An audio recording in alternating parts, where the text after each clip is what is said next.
Let's take a look at the vessels for the pelvis, hip, and genitourinary. Let's start off with the arteries. So we have the descending aorta, and you can tell by looking at the diaphragm where the thoracic portion is and where the abdominal portion is. So if we take a look above the diaphragm, you have the descending thoracic aorta, and right below the diaphragm you have the descending aorta, which is the abdominal portion. So now looking closer at this, we can zoom in here and we will see the renal artery, which supplies oxygen to the kidneys. Further down, we will see the common iliac artery, and below that we have it branches again into the internal iliac artery, which supplies gluteal and pelvic muscles, and the external iliac artery, which turns into the femoral artery right there. And if you take a look at this inguinal ligament, it's a good visual to see just where the external iliac turns into the femoral artery. So now looking at the veins, let's start back up here. So you have the inferior vena cava, and looking closer,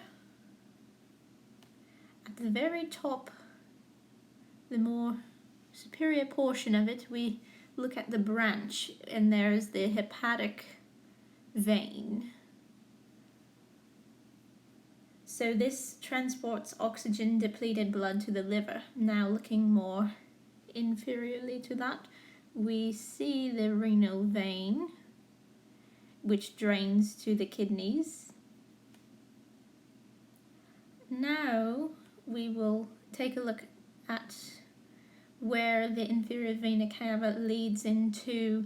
So we have, just similarly to the arteries, we have the common iliac vein, and now it branches into the internal iliac vein and the external iliac vein, and again that branches back down to the femoral vein. And you can take a look at this ligament again, the inguinal ligament, and you can see just where it turns from the external iliac vein to the femoral vein.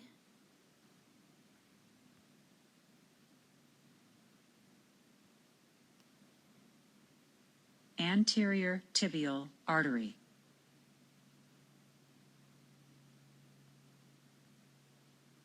Anterior tibial vein.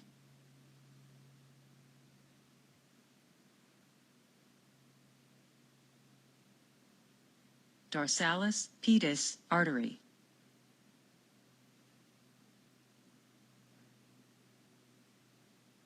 Dorsal venous arch.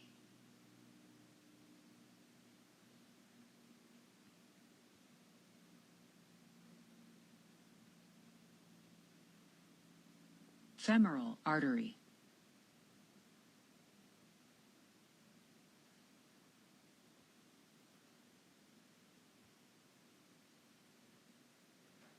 Great saphenous vein.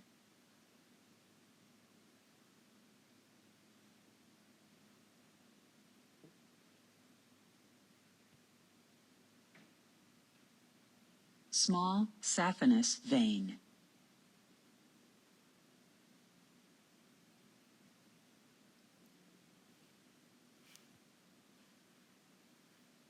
Popliteal artery.